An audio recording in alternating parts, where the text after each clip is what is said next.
재밌는 넌센스 퀴즈입니다. 키가 크고 하얀 학이 침을 뱉으면 그걸 뭐라고 할까요? 넌센스 퀴즈입니다. 퇴학이라고 하는 겁니다. 사람들이 피우는 그 담배가 우스운 이야기입니다. 경마장에 간 이유는 뭘까요? 말보러 간 겁니다. 말보러. 둘리가 다니는 고등학교는 뭘까요? 요리보고입니다. 마지막이에요. 왕의 아버지를 뭐라고 할까요? 부킹이라고 하는 겁니다. 한 남자가 산을 오르다가 다리를 다친 사슴을 발견했어요. 그래서 정성껏 이 사슴을 치료해 줬어요. 그런데 이 사슴이 갑자기 산신령으로 변화되었어요. 난 산신령이다. 고맙다. 3가지 소원을 말해줘봐라. 내 들어줄게. 그래 산신령이 3가지 소원을 들어주겠다. 제 소원은요, 돈, 여자, 그리고 결혼입니다. 그러니까 내가 다 들어줄게. 그리고 띵 하니까 돈, 여자와 결혼했다는 거예요.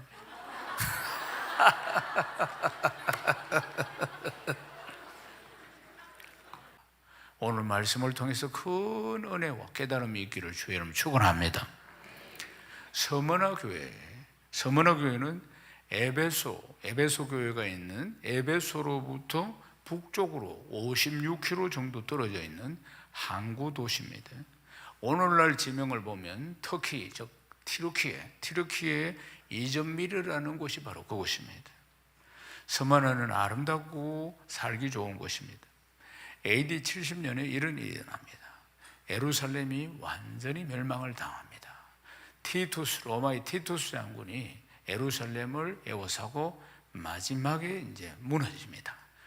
그러면서 완전히 이스라엘이 멸망을 당합니다. 그때부터 나라를 잃은 겁니다. 이 금세기의 해방이 될 때까지 그들이 그때부터 나라를 잃고 디아스포라로 흩어집니다. 그런데 이들이 AD 70년에 예루살렘이 완전히 로마 티투스 장군에 의해서 멸망당할 때, 그때 많은 유대인들이 어디로 이주를 했느냐 하면은 서머나로 이주를 해 나갑니다. 그래서 서머나에 와가지고 유대인들의 회당을 짓고 그것에서 이제 그들이 모여서 살면서, 그런데 서머나에 이렇게 서머나 교회가 세워지고 예수 믿는 사람들이 있는데 그들이 로마와 결탁을 해가지고 예수 믿는 사람들을 핍박을 합니다. 요한계시록 2장 9절 말씀 읽겠습니다. 내가 네 환난과 궁핍을 알거니와 실상은 네가 부요한 자니라. 자칭 유대인을 한 자들의 비방도 알거니와 실상은 유대인이 아니요 사단의 해당이라. 아멘. 내가 네 환난과 궁핍을 알거니와 이렇게 말씀합니다. 서머나 교회는 환난과 궁핍이 많았다, 이런 문제를 가지고 있는 교회였다는 것입니다. 일반적으로 이들이 가지고 있는 궁핍, 이게 경제적인 궁핍으로 이렇게 이해되어집니다. 믿음을 지키는 과정에서 받는 박해, 그리고 압박, 고통, 고뇌, 또 예수 이름 때문에 받는 경제적, 정치적, 사회적, 또 종교적인 여러 가지 환난, 궁핍, 이런 것들을 통틀어서 이야기를 하고 있는 겁니다. 그런데 이들이 당하는 많은 환난들은 유대인들로부터 받는 것들이었습니다. 서머나에 많은 유대인들이 살고 있는데 이들이 이제 그때 이주해서 회당을 짓고 살면서 로마와 결탁을 해가지고 이들이 이제 그리스도인들을 핍박하는 것입니다. 유대인들은 조상이 아브라함입니다. 그러면서 그들은 선민 사상이 굉장히 강하고 아주 혈통을 강조합니다. 이들은 신앙이 뭐냐? 유대교 신앙은 율법을 지킴으로 구원을 받는다는 겁니다. 그런데 그들은 예수 믿는 사람은 예수를 믿어야 구원을 받는다고 이야기하는 거예요. 그래서 그래서 따로 모여서 교회를 세우고 예수를 믿는다고 하는데, 예수를 믿으면서도 환난을 당하고 궁핍함에 처하고 있는 이 스무나 교인들, 이들은 계속 조롱하고 비웃었습니다. 그리고는 너희들이 율법을 지키지 않는, 율법과 계명을 버렸기 때문에 이런 일들을 당하고 있다고. 그래서 너가 율법과 계명을 안 지키기 때문에 고난과 가난이 찾아왔다, 이렇게 조롱하는 겁니다. 서문화 교인들은 이들의 끊임없는 조롱, 이런 것들이 정말 힘들었을 것이에요. 그들이 예수를 믿습니다. 그럼 예수를 믿으면은 환난이나 궁핍이나 이런 가난이나 이런 문제들이 점점 사라져야 될 건데, 하나님 복을 주셔가지고 예수를 믿으니까, 그런데 갈수록 더 심해졌다는 겁니다. 그런데도 성경을 자세히 보면은 이런 상황 가운데서도 그들이 예수 그리스도를 향한 믿음의 흔들림이 없고 믿음을 끝까지 잘 지켰다는 겁니다. 사랑하는 여러분, 그렇기 때문에 성경은 이렇게 말씀합니다. 궁핍한 것 같지만 실상은 부유한 자들이다. 여기서 크게 아멘 해야 합니다. 제일 중요한 구절입니다, 오늘 말씀에서. 그렇기 때문에 궁핍한 것 같지만 실상은 부유한 자들이라는 겁니다. 고린도후서 6장 9절에서 10절 말씀을 읽어보십시다. 무명한 자 같으나 유명한 자요, 죽은 자 같으나 보라 우리가 살아있고, 징계를 받은 자 같으나 죽임을 당하지 아니하고, 근심하는 자 같으나 항상 기뻐하고, 가난한 자 같으나 많은 사람을 부유하게 하고, 아무것도 없는 자 같으나 모든 것을 가진 자로다. 아멘. 이 말씀을 보십시오. 무명한 자 같지만 유명한 자, 죽은 자 같지만 살아있는 자, 징계를 받는 자 같지만 죽임당하지 않는 자, 근심하는 자 같지만 항상 기뻐하고, 가난한 자 같지만 많은 사람을 부유하게 하고, 아무것도 없는 자 같지만 모든 것을 가진 교회, 바로 서문화 교회인 것입니다. 할렐루야. 영안이 열려서, 영의 귀가 열려서 보이고 들려오기를 주의 이름 축원합니다. 사랑하는 여러분, 장차 우리가 앞서거니 뒤서거니 하면서 천국 가겠지요. 천국 가면 놀랄 일들이 많답니다. 당연히 천국에 와서 면류관 서고 있을 것이라고 하는 분들이 안 보일 수도 있고, 아니라고 생각한 사람이 면류관을 서고 있을 수도 있고, 그러니까 인간적인 잣대로 우리가 판단하는 것이 아니고 모든 판단은 하나님이 하시는 것입니다. 오늘 이 말씀이 아주 중요한 것입니다. 우리는 가시적인 걸 가지고 복을 받았네 이렇게 판단하는데 그렇지 않다는 것입니다. 사랑하는 여러분, 실상은 부유한 자요 모든 것을 가진 자라고 서문화 교회를 칭찬하지 않습니까? 이들은 언제나 반드시 예수 그리스도의 십자가의 승리가 나의 승리이므로 하나님의 때를 기다립니다. 지금은 율법을 믿는 유대인들이 잘 되는 것 같이 보이지만 참 진리이신 예수 그리스도를 믿는 믿음이 참된 구원의 길이라는 것을 확실히 믿었습니다. 주 예수 그리스도만이 길이요 진리요 생명이라는 겁니다. 이들은 함께 고난을 견뎌내는 아름다운 공동체였습니다. 그들은 함께 궁핍함을 이겨내는 아름다운 공동체였습니다. 그들은 함께 믿음을 굳게 붙드는 아름다운 공동체였습니다. 사랑하는 여러분, 우리 셀가족 모임은 무엇을 위해서 존재할까요? 서로 섬기며 서로 세워주는 것입니다. 삼겹줄은 끊어지지 않습니다. 우리는 믿음으로 사는, 또 믿음으로 승리하는, 믿음으로 참 행복을 누리는 그리스도인이 되어야 하지만은, 그러나 홀로 설 수 없는, 홀로 해결할 수 없는 연약한 자라는 것입니다. 신앙생활에 독불장군은 없습니다. 혼자서 끝까지 잘할 사람 아무도 없습니다.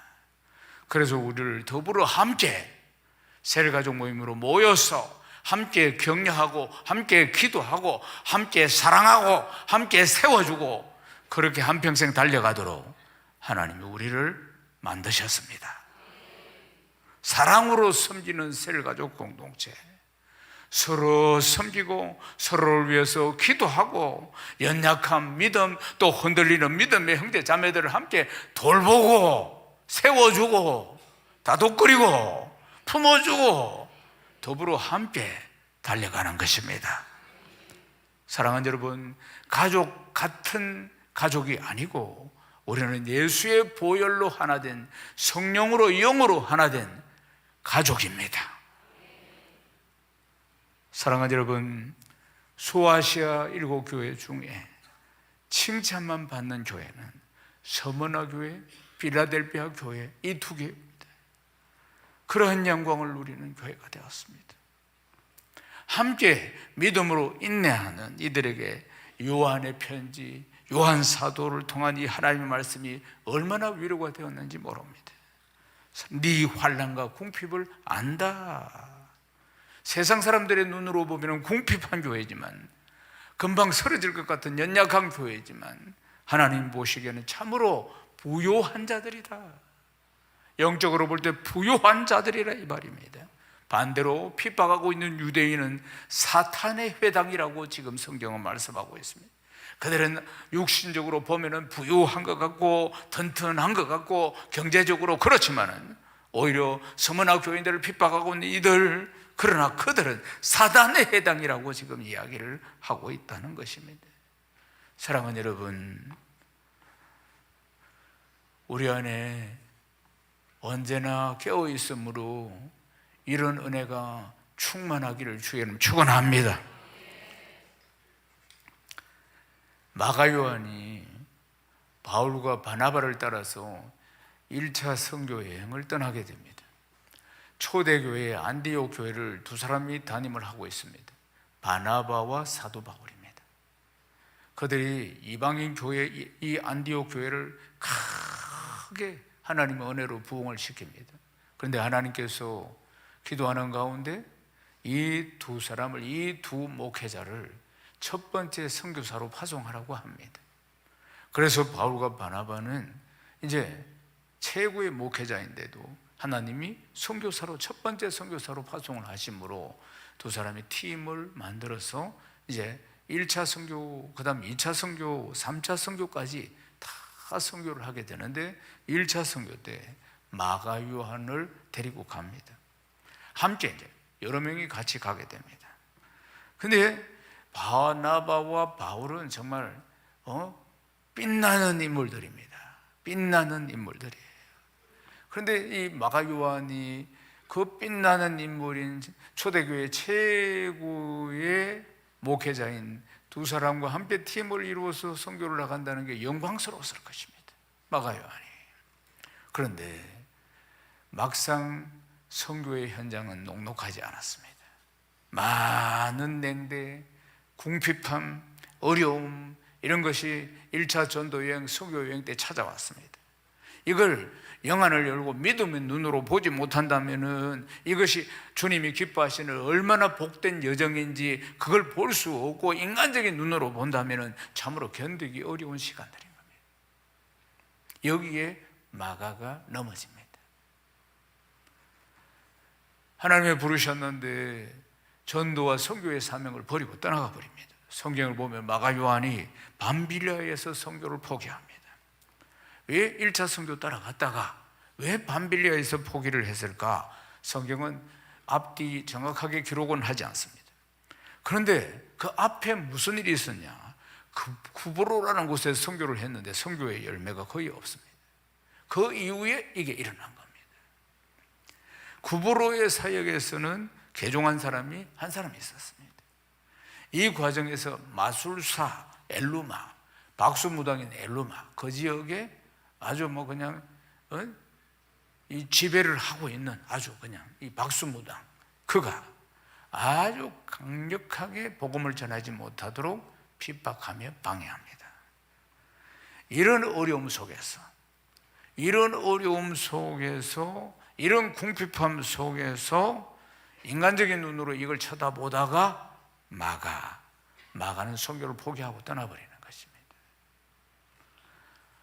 그러나 영적인 눈을 열고 보면은 환난을 당하는 것 같고 고난을 당하는 것 같고 궁핍한 것 같지만은 실상은 부유한 자다. 이것을 깨닫지 못했기 때문에 일어난 문제였던 것입니다. 그리고 다시 1차 선교여행을 마치고 돌아와서 다시 이제 재정비를 하고 또 2차 선교를 떠나게 됩니다. 그때 마음 시렵고 넉넉한 바나바가 마가를 데리고 가자고 제안을 합니다. 그러나 사도 바울은 이런지 거절합니다. 원하지 않습니다. 그래도 사도 바울에게 바나바는 또 청을 합니다. 마가를 데리고 가자, 용서해주고 데리고 가자고 이야기합니다. 사도 바울이 어떻게 해서 이런 위대한 인물이 되었습니까? 바나바 덕분입니다. 바나바는 초대교회 때 자기의 전 재산을 가져와서 교회에 내놓고 같이 함께 나누게 한 아주 가슴이 따뜻한 성령이 충만한, 그리고 가장 지명도가 높은, 모든 사람이 사랑하고 존경하는 바나바였던 것입니다. 그런데 사도 바울이 다메섹에서 회심을 했습니다. 다메섹에 살고 있는 예수 믿는 사람 잡으러 가다가 삐추러 오신 우리 주님 만났어요. 꼬꾸라쳤어요. 소경이 되었어요. 손에 잡혀서 앞이 안 보이니까 다메섹으로 들어가서 아나니아라는 제자를 통해서 3일 동안 구약 성경에 예언된 예수 그리스도에 대해서 듣고 회심하고, 그리고 3일째 안수하니까 눈이 다시 소경이 되었다가 다시 회복되었습니다.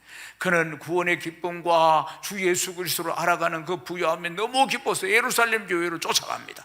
내가 회심했습니다. 내가 예수를 믿게 되었습니다. 그러나 예루살렘 교회 아무도 그를 믿어주지 않았습니다. 이게 무슨 업무가 있다. 왜냐하면 그때까지 최고 악명이 높은 사람이 청년 사울이었습니다. 그가 이러다가 우리를 다 잡아가려고 하는 거 아닌가, 이러는, 아무도 그를 믿어주지 않았어요. 본 적이 없었어요. 아무도. 그때 바나바가 사울의 눈빛과 표정을 보고 났습니다. 내가 보장하겠습니다. 저 청년이 회심했습니다. 우리가 믿어주십시다. 우리가 받아주십시다. 바나바가 자기가 책임지겠다고 했어요. 그래서 사도 바울을 받아주고, 그리고 나서 그가 교회에 자른 뿌리를 내리고 이 위대한 사도가 된 동기가 여기에 있는 것입니다. 그리고 또 사도 바울이 또 다시 다소 고향으로 가서 무명의 시간들을 몇 년이나 보내게 됩니다. 그런데 안디옥 교회를 모아다서 목회하는데 너무 부흥하니까 동력자가 필요하니까 그때 똑똑한 청년 사울이 생각났어요. 그래서 다수라는 곳에 먼 거리까지 찾아가서 같이 함께 목회하자고 데리고 와서 함께 안디옥 교회를 부흥시키고 그리고 사역을 했다. 그러면은 바나바가 마가를 데리고 가자 청을 하면은 한 번쯤 들어줄 수 있는 거 아닙니까? 이건 제 이야기입니다. 그런데 사도 바울은 아주 단호합니다. 받아주지 않습니다. 이것 때문에 바나바와 바울은 헤어집니다. 바나바는 마가를 데리고 떠나고 바울은 다른 팀들을 데리고 떠나고. 사랑하는 여러분, 그렇게 끝나는 것 같지만 성경을 자세히 보면은 바나바가 다시 이 마가를 회복시켜서 그 다음 사도 바울에게 보내어서 신실한 동력자가 되도록, 일꾼이 되도록 딱 세웠다는 거 아닙니까? 성경에 보면 이렇게 나옵니다. 빌레몬서 1장 24절을 읽어보십시다. 또한 나의 동력자 마가, 아리스타고, 데마, 누가가 문안하느니라. 바울과 함께 사역하는 큰 일꾼이 되어 있는 것을 볼 수 있습니다. 디모데후서에서 바울은 디모데에게 마가를 데려오라 이렇게 이야기를 합니다. 그가 나의 일에 유익하다. 사랑하는 여러분, 마가를 세우기에는 바나바가 있었습니다. 안 된다고 했는데도 불구하고, 실수한 사람인데도 불구하고, 떠난 사람인데도 불구하고 바나바가 품고 그를 다시 회복시키고 세웠다는 것 아니겠습니까? 사랑하는 여러분, 우리 셀가족 모임에서 우리 가족들이 다 바나바입니다. 모두가 바나바. 우리 믿는 사람들이 다 어떻게 사도 바울처럼 살 수 있겠습니까? 1차 선교, 2차 선교, 3차 선교. 사도 바울은 나처럼 살고 싶은 사람은 결혼하지 마라, 그렇게 정도로 이야기할 정도입니다. 그러니까 그렇게 생명 걸고 마지막에는 순교하는데, 우리 모두가 어떻게 사도 바울처럼 살 수 있겠습니까? 그러나 우리가 모두 다 바나바처럼 살 수 있습니다. 아껴주고 세워주고 품어주고. 사랑하는 여러분, 우리 세례가족 모임이 바로 그런 것입니다. 세상에서 가장 아름다운 모임, 그 모임은 바나바가, 첫 번째 바나바, 두 번째 바나바, 세 번째 바나바 모두가 바나바가 되어서 마가를 세울 때 세상에서 가장 아름다운 모임이 되는 줄로 믿습니다. 초대교회 때 보면은 사도 요한의 편지가 있고, 그리고 또 몇 년 뒤에 105년경에 서머나 교회의 초대 감독이 사도 요한, 이 계시록을 기록한 사도 요한의 제자 폴리갑이 이제 초대교회 감독이 됩니다. 그러니까 유대인들을 위시해서 이 서머나 사람들이 모두 다 로마 제국의, 또 그러니까 로마 제국의 황제가 신이란 말입니다. 그에게 충성한 자들입니다. 그런데 서머나 교회, 예수 믿는 사람들은 로마 황제에게 충성하는 것이 아니고 하나님이 우리의 왕이시고 하나님께 충성하는 것입니다. 하나님을 섬긴다, 그 말입니다. 하나님이 우리의 왕이시라는 거예요. 그러니까 서머나 총독이었던 필립이 이 그리스도인들을 전부 다 죽이려고 하는 겁니다. 그래서 보면은 그리스도인들을 잡아가지고 역사의 기록을 보면은 파고스 언덕에 있는 경기장에 다 몰아넣어가지고 다 처형하는데, 이걸 아주 절교했다는 것입니다. 이런 가운데 이제 폴리갑, 그러니까 최고 리더인 폴리갑, 서머나 교회의 감독, 그를 이제 잡았습니다. 폴리갑이 잡혀가지고 총독 앞에 나왔습니다. 근데 총독이 보니까 이 폴리갑이 80대 중반, 나이가 많아. 86세였대 그때 나이가. 그러니까 폴리갑을 달랩니다. 그러니까 황제를 숭배해라, 황제가 신이다. 그러니까 예수 그리스도를 저주하고 황제를 신으로 섬기겠다, 그렇게 하면 내가 석방하겠다, 그렇게 이야기합니다. 그때 이 유명한 이야기를 합니다. 폴리갑이 뭐라고 해요? 내가 86년 동안 그분을 섬겼으나 그분은 나에게 악을 행한 적이 없습니다. 어떻게 나를 구원하신 나의 왕을 저주할 수가 있겠습니까? 어떻게 내가 나의 왕을 모른다고 할 수가 있겠습니까? 그런 말을 하고 폴리갑이 스스로 장작더미 위에 올라가서 그래서 찬란하게 순교합니다. 요한계시록 2장 10절을 읽겠습니다.